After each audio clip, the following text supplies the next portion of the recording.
ডায়মন্ডের তৈরি পণ্য বা গহনার প্রাইজে কি জাকাত আসবে? যে সমস্ত পণ্য ডায়মন্ডের তৈরি, সেই পণ্যগুলো যদি ব্যবসায়িক মাল হয়, অর্থাৎ ব্যবসার পণ্য হয় যেটা কেনা হয়েছে বেচার জন্য, তাহলে ব্যবসার পণ্যের যে মূল্য, এটার যে ভ্যালু আছে, সে ভ্যালুর উপরে প্রতি বছর আপনাকে জাকাত দিতে হবে। নিয়মিত মাল দোকান থেকে কমে আবার আসে, এরকম সাধারণত অন্যান্য ব্যবসা মালের ক্ষেত্রে হয়। তাহলে সেক্ষেত্রে আপনি যখন জাকাত হিসাব করবেন, তখন যে সমস্ত পণ্য আছে আপনার দোকানে, গোডাউনে এবং যেখানে যেখানে আপনার আয়ত্তে বা অধীনে আছে, সেগুলো হিসাব করে আপনাকে জাকাত দিতে হবে মূল্যের উপরে, যদি এটা ব্যবসায়ী পণ্য হয়।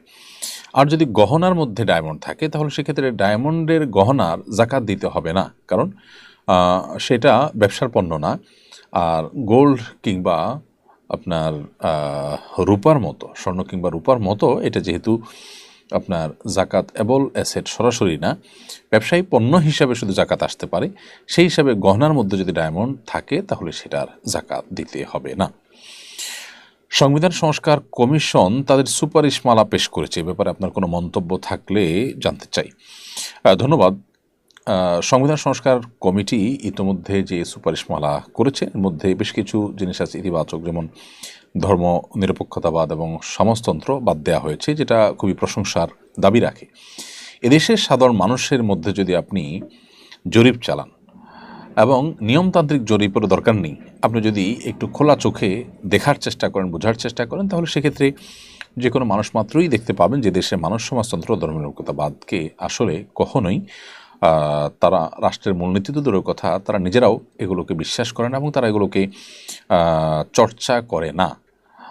তবে এদেশের মানুষ সকল ধর্মের মানুষের ধর্মীয় স্বাধীনতা বিশ্বাস করে, যার কারণে সকল ধর্মের মানুষের ধর্মীয় স্বাধীনতার জন্য সাম্প্রদায়িক সম্প্রীতির উজ্জ্বল উদাহরণ দেশের মানুষ সৃষ্টি করেছে।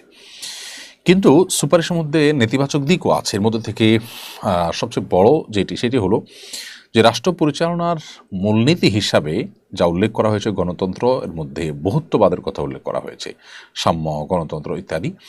তো সাম্য ইত্যাদি তো থাকবেই, কিন্তু সেখানে বহুত্ববাদের যে কথাটি এসেছে, এটি যথেষ্ট অস্পষ্ট এবং বহুত্ববাদের ব্যাখ্যা থাকা দরকার।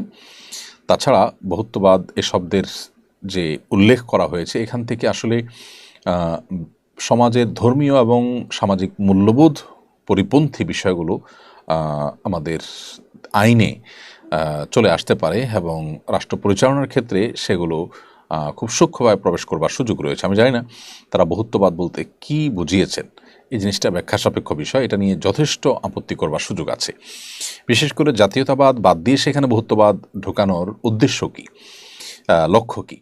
এদেশে মানুষ বিভিন্ন ধর্মে বিশ্বাসী হলেও এদেশের বেশিরভাগ মানুষ ইসলাম ধর্মে বিশ্বাসী।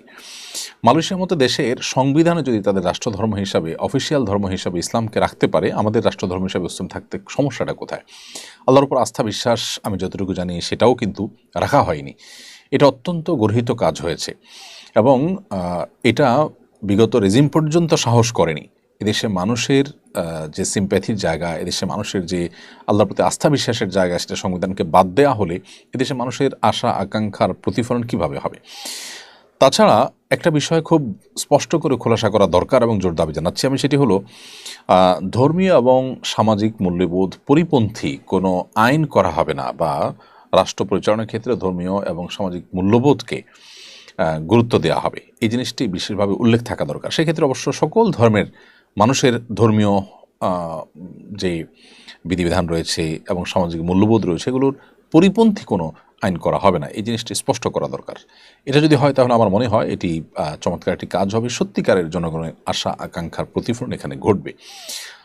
আমার মনে হয় যে এখনও যেহেতু বিষয়টি চূড়ান্ত হয়নি, সংশ্লিষ্ট কর্তৃপক্ষ বিষয়গুলো নিয়ে ভাববেন। এছাড়া বেশ আরও কিছু অবজারভেশন দেওয়ার মতো আছে। আমার মনে হয় বহুত্ববাদ এই শব্দটি হয় বাদ দেওয়া উচিত, আর না হলে এ শব্দের যুৎসই ব্যাখ্যা অথবা এর পরিবর্তে অন্য কোনো কিছু থাকতে পারে। জাতীয়তাবাদ শব্দ বাদ দিয়ে বহুত্ববাদ শব্দ সেই জায়গায় প্রবেশ করার বিশেষ কোনো কারণ থাকতে পারে না।